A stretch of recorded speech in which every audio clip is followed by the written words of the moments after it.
Good morning, movie friends, and obviously number one is Happy Halloween. Happy Halloween to everyone who actually celebrates this dumb, stupid holiday where we cosplay and we're all okay with it. If you're going out trick-or-treating tonight, just let me say a couple of things. Number one, if you're going out trick-or-treating, stay safe. That's really the most important thing you can do. And number two is that if you go trick-or-treating and you get those little Twix, I want them. If you don't like Twix, then that's okay. Give them to me. I love Twix so much. It's so incredible. And also Skittles are kind of cool, I guess, but mainly the Twix. Twix, top three food anything for me of all time. It's incredible. And of course, besides Twix being awesome, we're doing our very first annual Halloween special. Last year was kind of fun, but this year it's very cool. Just a reminder for our Halloween special, you can listen to this anywhere you find your podcast. So that means Google, also Spotify. You can watch this week's episode. You may be wondering, why is there some Destiny 2 gameplay on screen right now? Well, I'll explain that in a second here. It's going to kind of converge thematically very well. So give me about 2 seconds to cook here. But yeah, you can listen to this show anywhere you find your podcast. So that means Apple and also the iHeartRadio thing and also Amazon. We're everywhere most of the time, and it's very fun, very cool. But enough blabbering and yapping. What are we even talking about today? Well, today's Halloween special is going to be It Chapter 1 from 2017. This movie's awesome. It's very good. It's a very great movie. I love this film for really all the wrong reasons. It's a pretty fun one to go through. Like I said, I love this film for all of the wrong reasons. So yes, it's scary, but a lot of the other cool underlying things about this film is really fun. But really just going into before anything else, let's talk about the context of this film because it's really important to go into here. Number one, this movie came out in 2017, obviously, and 2017 is a stacked year for film.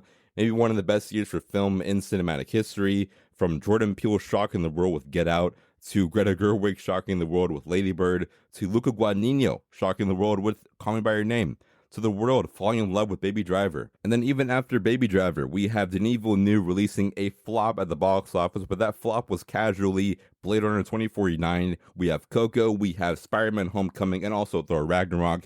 Christopher Nolan's doing Dunkirk. We have Logan. We have Star Wars The Last Jedi, Lego Batman, War for the Planet of the Apes, Okja, Justice League, and a ton of other just absolutely incredible films that I absolutely love. I love this entire year. I mean, there's at least like 10 or 25 out of 5 films here, and they're all really, really good.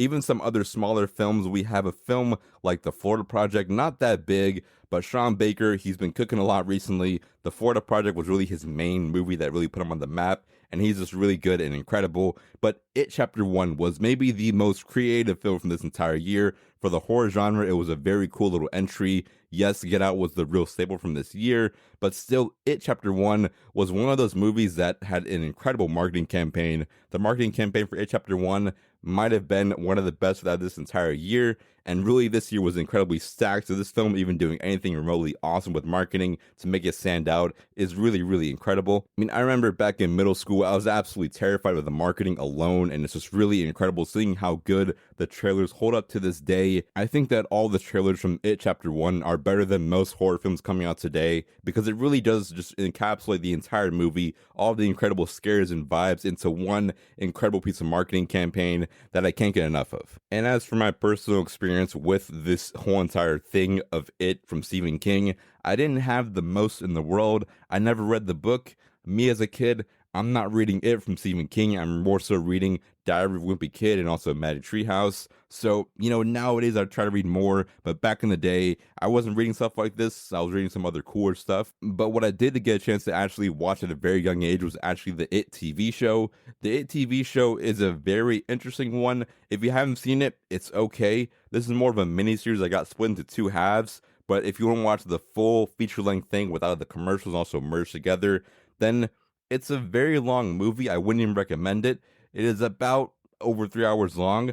It's about 3 hours and 12 minutes. So if you want to watch it, sure, go for it. But if you really want to sit through a 3 hour and 12-minute, really, in all necessary means, a very kind of mid-adaptation, then you can go for it if you want to, but I wouldn't exactly recommend it. But the It TV show was pretty cool. It was kind of fun. It was kind of corny as well. But, it was something, so I'm not that mad. I'm not exactly a, It diehard fan, so it wasn't the end of the world for me. And then as to when I personally first watched the film, I can't remember. Probably somewhere on cable. That's when I was watching a lot of movies back then, like 2017 or 2018, 19. is probably when I first saw the film on cable. But when I most recently remember seeing this movie was 2022, 2 years ago, around the same time. I watched this film again just for a random fun rewatch, and I really realized just how good this movie is. Like I said, for all the wrong reasons. Yes, the film has incredible scares and spooks, but the real main thing that makes this movie so good is just the incredible themes, the coming of age story feel that it has to it, makes it so emotional and so fun and so cool and so relatable at times. And enough about what I thought about the movie. Yes, I think the film's incredible, but looking at the release and reception, what did everyone else think about the movie? They thought the same way. This film is very good. This film financially did $740 million against a budget of $35 million with a huge, massive return there. Rotten Tomatoes, this film had an 85% critic score, 84% audience score. Once again, very huge, very good, incredible margins there for critics, also for finances. It's great. Everyone saw the movie, everyone loved it. That's really what almost every single film goes out to accomplish. They want a movie to make a lot of money, also to get a lot of great praise from critics, and this film did both those things incredibly well. I do have a couple of little reviews here that really encapsulates my entire emotion for the entire movie. One of them's here from the Roger Ebert website, who comes to us here from Chrissy Lemire, who gave this film a 3 out of 4 stars, and she said that despite the many terrifying moments they endure in their quests, scenes that will leave you trembling and giggling at once, it is even more powerful in the warm, easy camaraderie between its young stars. Certainly you can view this as a straight-up horror flick, but the underlying allegory of these characters they're facing is their deepest and darkest fears as they enter adulthood, gives the movie more emotional heft, a bit of bittersweet within the suffering. And honestly, the episode can end right there. That really encapsulates my entire emotion for the entire movie. This film is, yes, a horror film, but in its core is a fun little coming-of-age film that's really, really good. And then over on Letterboxd, this film has a 3.4 out of 5 average. And we do have one review here from Jasmine Bergman, who gave this film a 3.5 stars out of 5. And she said that Pennywise didn't really get a fair fight, considering it was 7 against 1. And I'm not sure why you're defending a murderous clown who did multiple bad things, but to each his own. Whatever. You have your own opinion. That's fun. I'll make sure I leave those reviews down there below in the show notes, but really when it comes to analyzing this film, quote unquote, it's not that much I need to really do. I mean, it's really a horror film, so who really cares? This film is, I guess, for the most part made to give off spooks and stuff, but what I take away from the movie is really the exact opposite. Yes, there's scares and spooks, but at its core, this is still a film that does important things, that has a message to tell and tells it very well. That's usually my biggest gripe and complaint with most other horror films. Yeah, sure, they're kind of scary and kind of cool, but at the same time, films like, I guess, when you see The Watchers from over this year, yes, that film has a very good little plot there and story, but The Watchers isn't very good. It Chapter 1 also has a story and a plot and themes, yet it is also very good, which does kind of separate itself from other kind of horror films that try to do good but don't do that good at all. Even when I look at the film Five Nights at Freddy's from last year, Five Nights at Freddy's is another film that I think is kind of trash for the most of the film, but still has a story and an arc and a growth with all the characters that makes it very entertaining and very meaningful. I think that the reason for me even starting this podcast and starting any of this in general was because I love films that go out there and make themselves relatable and makes themselves meaningful to something or some kind of core audience, and this movie does that exponentially well. Looking at It Chapter 1, the main movie goes into a lot of mistakes and regrets from the get-go. Really, the entire core and emotional heart of the entire movie is Billy and Georgie, and that's really one of the first opening scenes. Also, it makes itself the most important part of the film, on top of a lot of other great, incredible, important moments and characters. And also going into the outside specs of this entire movie, all of the outdoor things out there, outside of the main film itself, seeing the directing from Andy Muschietti, who I love now. I love It Chapter 1. It Chapter 2 is also kind of interesting. I love Mama from him and The Flash from last year. I've grown to love and appreciate The Flash so much. I love The Flash. I always will. But with It Chapter 1, I feel a sense of care and compassion that he knows how big this film is for him and just how big and incredible it can be, which he does incredibly well. Is Andy Muschietti a top 5 director of all time? For me, personally, no, but I still love how he brings this level of care and compassion and meaning to his films, from the It films to The Flash as well. The Flash may be not the biggest hit in the world, but still, I love The Flash for its incredible moments of incredible care and meaning and awesome character development. And then looking at really the main cast of the entire movie, Finn Wolfhard, Sophia Lillis, an incredible cast of child actors, and also Bill Skarsgård, who really should have gotten an Oscar for this film. Bill Skarsgård just really kind of disappears into the entire role. He's so good as Pennywise in this entire movie. He's actually incredible. He's actually peak. At times, I kind of forget that he's even Bill Skarsgård, and I feel like I'm actually watching Pennywise on screen because the way he kind of blends and blurs the lines between both of the characters and him and himself and Pennywise is what makes it so good. The dedication to that role should have gotten him an Oscar. I know that with the Oscars, they don't like horror films, and also with Pennywise, it is a mix of makeup, which is kind of whatever, but then also the CGI for Pennywise kind of would pull him down a bit. But still, I think him without all of that extra stuff still brings so much of this character to bring it alive that he should have gotten some kind of recognition for it. And then, really, like I said, back into the main film again with the death of Georgie, the way that can linger throughout the entire movie, killing off one character that really is, I guess, the main character with a little bit of screen time can have this much of an effect on the tone of the film to make it this dark and depressing, sad film is what makes it so brilliant to me. The fact that the movie isn't relying on Pennywise. Pennywise is great, but the film is relying on having great characters with great themes, which is what makes it that much better. So on one hand, you have an incredible coming-of-age film about adolescence and the hoorah of mistakes and regret, and then on top of that, we have an incredible film with incredible horror, and that is really everything that I want out of a horror film. This is the perfect blueprint for what every horror film should be. And really, to be really excruciatingly clear, the film having this very fun hoorah of killing Pennywise in the end and all of that is very cool, and all of the fun tomfoolery and shenanigans with all of the whole Losers Club gang there is fun. I love all of that, but the film at its core, and especially the ending of the movie, going into the pain of coming into adulthood and growing up is the entire film. The film isn't about Pennywise, it is about Pennywise, but the fact that our Pennywise main villain character doesn't have a lot of screen time in the actual film shows me that Pennywise, yes, is the main thing, but when making the film, it wasn't about him entirely. The movie can really be a very fun coming-of-age script that got Pennywise shoved right in there, which is perfectly fine. Pennywise only has about 4 minutes of dialogue in the entire film, which is what makes it so impressive. The fact that our main villain doesn't have a lot of screen time, but still, one, has an effect, and two, the film still is able to function and really carry along without him even being in the film that much. I mean, yes, once again, the film is very scary, but the movie, what is even, I guess, scarier for me when I watch it, is the themes of growing up, coming of age, really being forced to lose all of their innocence and childhood is incredibly sad and also a very fun and interesting story to tell. I mean, this movie is all about them facing their fears and growing up, and in turn, that really does make them forced to grow up and lose the innocence of having friends and having fun. Instead of them having a very fun time at carnivals and circuses, they have to now kill a very scary clown that's killing all of their friends and threatening their lives. That's kind of grown a little bit similar to real life. How in real life, yes, I do have a car. That's very cool. I love my car. A very cool little Volkswagen Jetta 2015. I like my car. My car is very cool. I named it Gemini because I love Gemini from space missions. But I love my car so much, but still, what I hate is having to pay car insurance. I don't want to pay car insurance. Car insurance is trash. Why do I need car insurance? I haven't been in an accident in a very long time. I've actually never been in an accident before, but I still need to pay car insurance. Kind of dumb. I don't like paying a car note. Car note isn't very fun. I owe like 11 grand on my car right now, which isn't that fun at all. Yet I was almost forced to do it because my last car kind of died on me, so now I have to.